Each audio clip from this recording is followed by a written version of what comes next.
Mapagpalang araw po. Ito po na naman muli ang inyong kaibigan kay Jesus, Brother Manny Bautista. Yeah, si Sister Cheryl.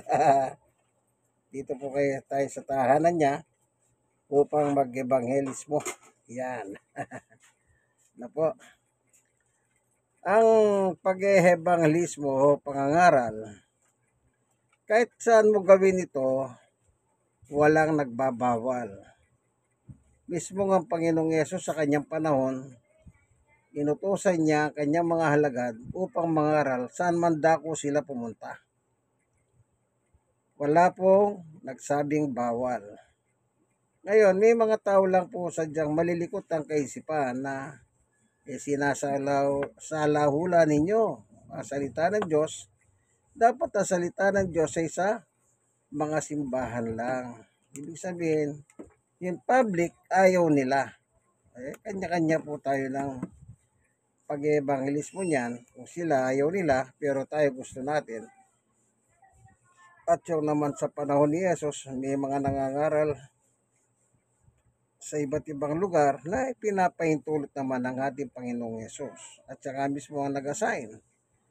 Yung dakong pupuntahan niya, pinahuna yung kanyang mga mangangaral na sila ay mangaral sa bawat bahay na inyong bayan na inyong pasukin at bahay na tinanggap kayo.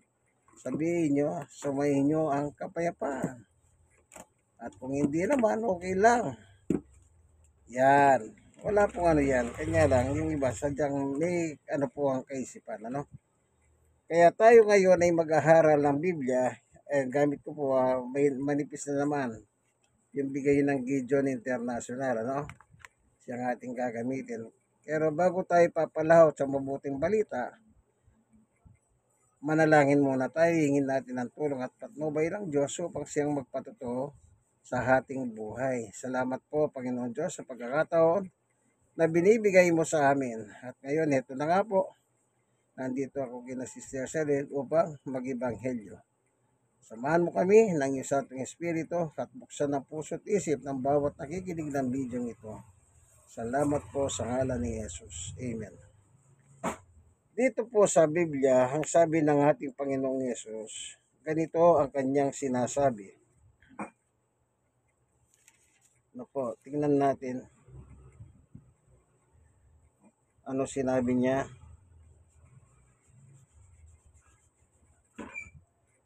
Dito meron kasi siyang sinabi. Ito.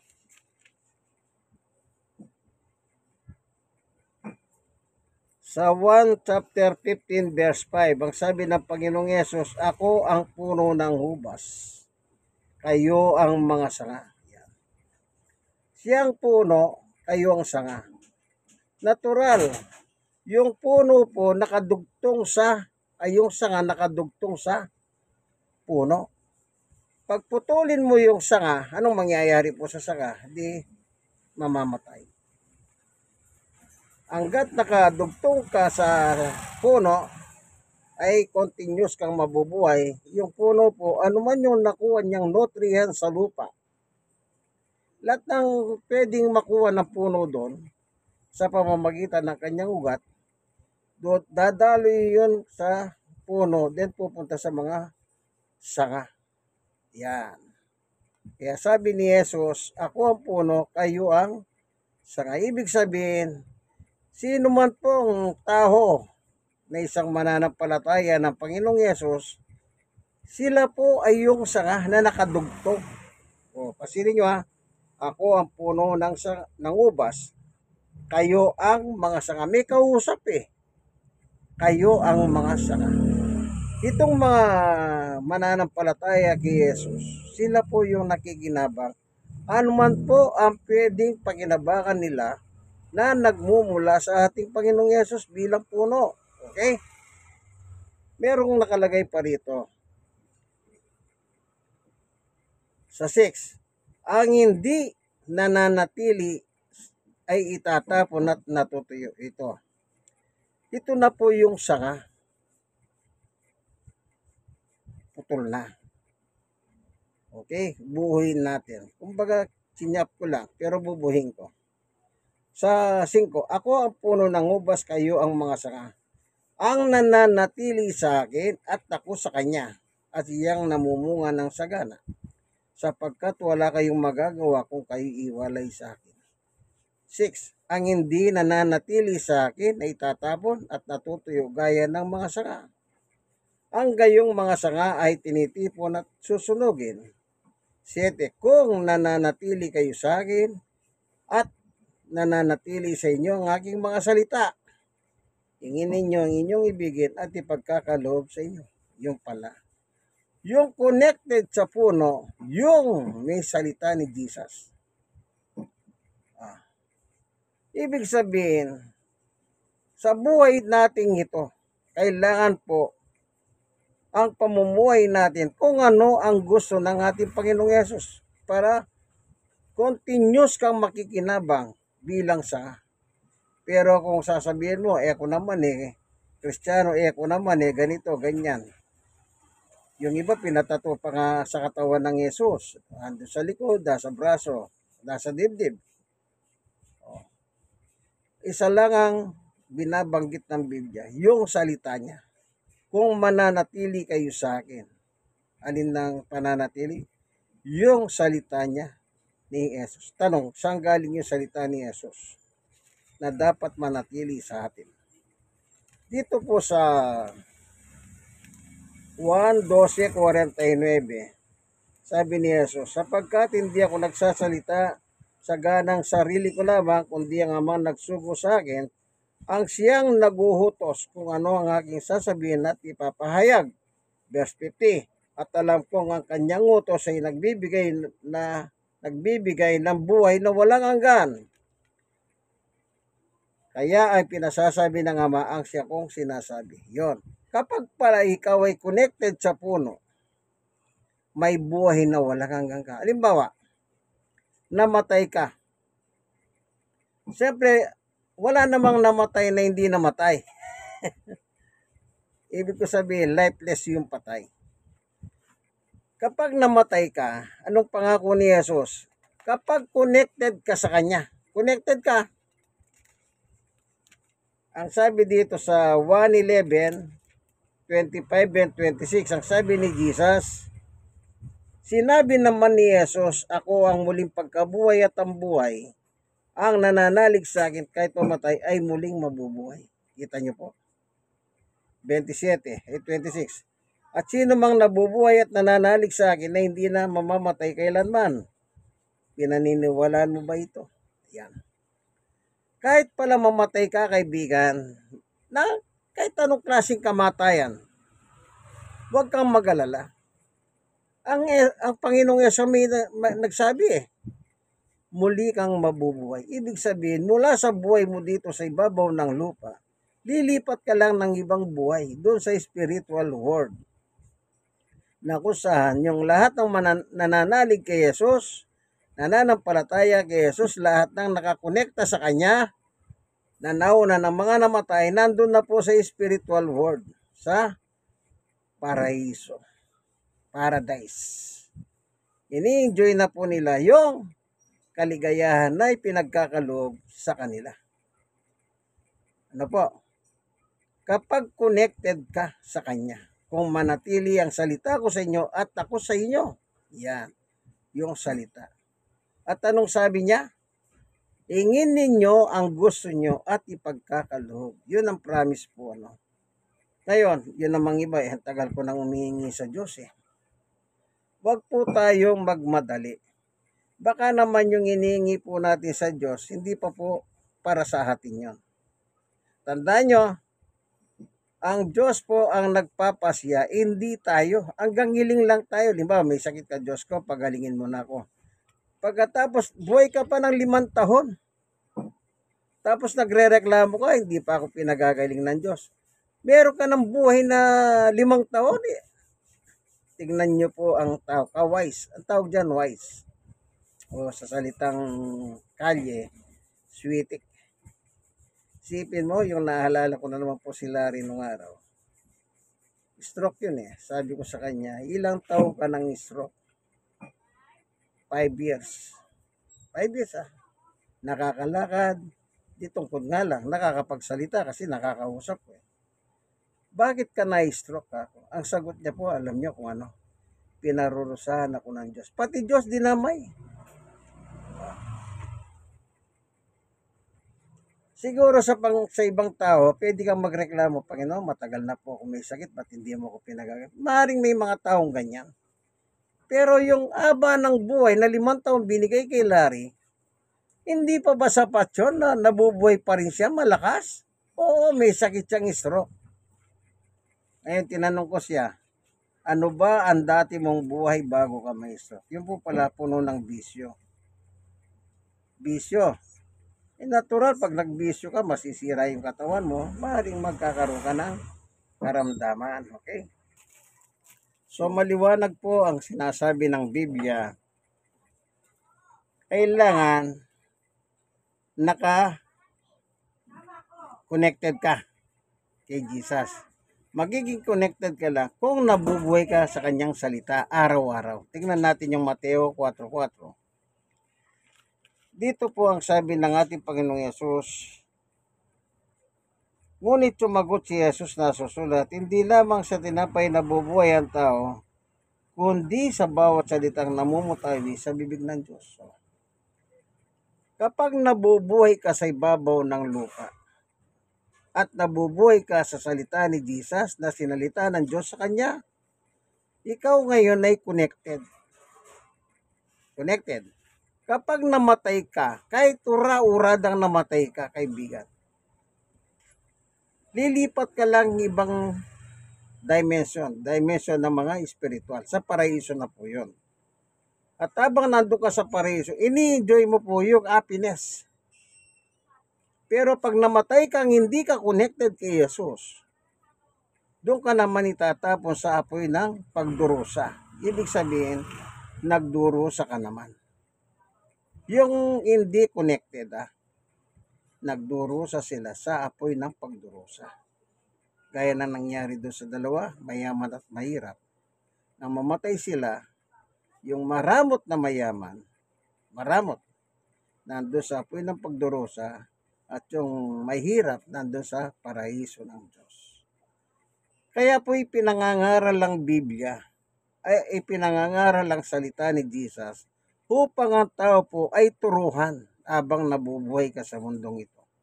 Wala po tayong magagawa. Bakit? Tao po tayo eh. Nasa laman pa po tayo. Napakadali po natin gumawa ng kalokohan at ng kalokohan. Isipin nyo, alam nyo namang masama gumawa ng kalokohan, pero bakit tayo gumagawa ng kalokohan? Simple lang. Itong mundo natin kinalalagyan ay merong nag-ahari. Ito, tingnan po natin. Kaya tayo nakakagawa ng mga kalokohan. Isang word na lang gamitin natin, kalokohan na lang. Ang sabi dito ni Apostol Pablo sa 4:4 ng 2 Korinto, hindi sila sumampalataya. Ayan.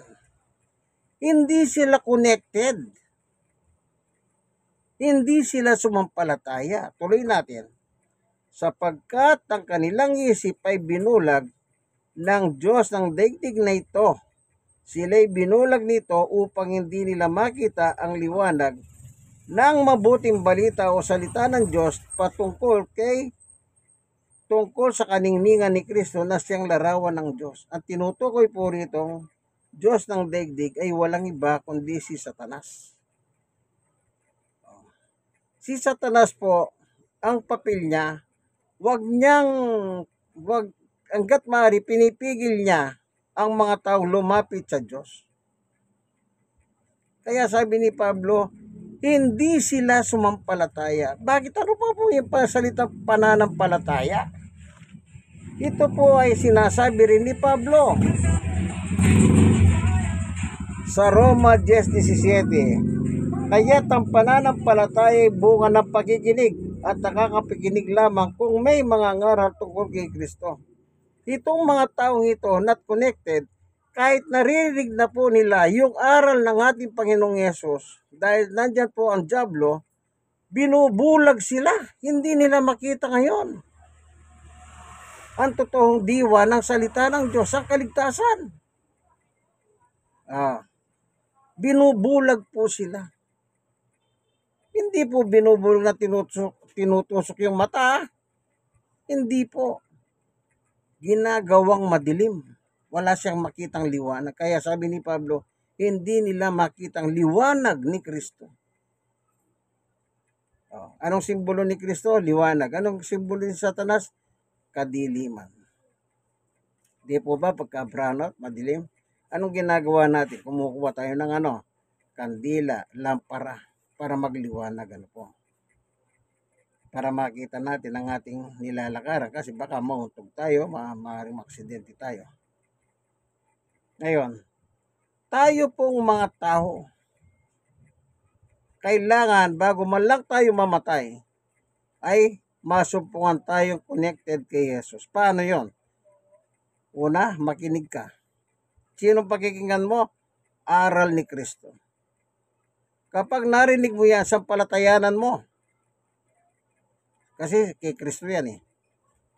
Kapag sinampalatayanan mo at pinamuhay mo, araw-araw yan. Ibig sabihin, connected ka. Kumbaga sa cellphone, nakasaksak yung charger. Nagcha-charge ka. Pero pag tinanggal na yung charger, maglolobat ka na. Kaibigan, lahat po tayo kailangan natin ng charger. Bakit pag lobat ang cellphone mo, nagmamadali ka pang mag-charge eh. Lalo na kung may kausap ka sa telepono, mahalaga yung kausap mo. Pare, sandali, i-charge ko muna ito, palobat na ako. Di ba ganyan mga dialogue, Bakit pag sa ganon nagmamadali ka? Pero pagdating sa salita ng Diyos, ang bagal-bagal mo, kaibigan. Ayaw niyo po bang maging connected kay Jesus?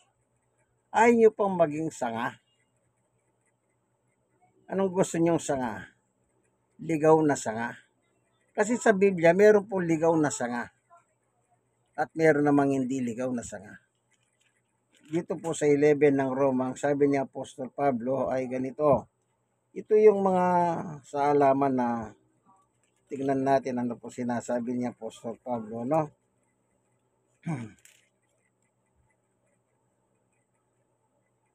Ito, patungkol po ito sa mga Hentil, sa mga Pilipino o labas ng bayang Israel. Ang tinutukoy ni Apostol Pablo, tingnan lang natin ito. Kung ang unang tinapay, okay. Dito sa Roma 11:17. Kung pinutol lang ilang sanga ng mga tunay na olibo ang Israel, at ikaw na isang sanga ng olibong ligaw, yan ang mga Hentil tayong Pilipino. Kung pinutol lang ilang sanga ng tunay na olibo ang Israel, at ikaw na isang sanga ng olibong ligaw, mga Pilipino, ay iniugtong sa puno upang makabagi sa dagtang galing sa ugat. Yan. Yung ugat kasi siya kumukuha ng nutrients sa lupa. Hindi ka dapat magmalaki. Alalahanin mong hindi ikaw ang may dala sa ugat. Ang ugat ang may dala sa iyo. Yun. Hindi po ba yung halaman may ugat? Puno pagkatapos sanga. Kaya pag sanga ka, hindi ka rin pwedeng magmalaki. Kahit anong oras, pwede kang putulin ng Panginoong Jesucristo.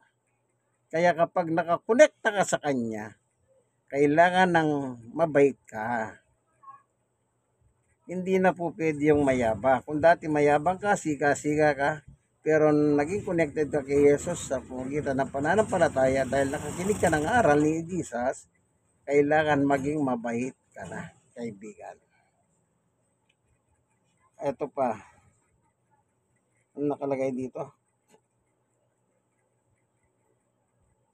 Tignan pa natin. May ano pa dito tinukoy yung kung sila nga pinutol, ikaw pa nga kaya hindi po putulin ang sabi ni Pablo. Okay. Kaya hindi tayo pwedeng magmalaki. Ito. Tignan lang natin. Ito. Sa 11:23, ang mga Hudyo'y may dudugtong muli. Ito yung original na sanga. Kung sila'y at kung hindi sila magmamatigas sa kanilang di pananalig, sapagkat may kapangyarihan ng Diyos na gawin iyon. Kung ikaw na sangang hulibong ligaway nayugpong sa tunay na hulibo, kahit labas likas na parahan, gaano pa kaya ang mga tunay na hulibo na hindi maigpong sa talagang puno nito o hindi mahigpong. Ibig sabihin, ang Diyos po ang may kapangyarihan dyan. Kita nyo po. Kaya tayo, pag nadugtong na po tayo o nayugpong, maraming ibig sabihin yan, sa sanga, kailangan maging masunurin tayo. Pero kung magmamatigas pa rin po tayo, sad to say, puputulin talaga tayo ng Diyos. Yung ang original na punang ulibo, pinutol, kayo pa kaya dinugtong na ligaw? Ang hindi puputulin ng Diyos. Kaya tandaan po natin. Kaya po walang sawang pangangaral ang layunin upang matutunan ng mga tao ang kaugnayan nila sa Diyos sa pamamagitan ng Panginoong Yesus. Sa totoo lang, lahat naman po tayo, ligaw tayong lahat eh.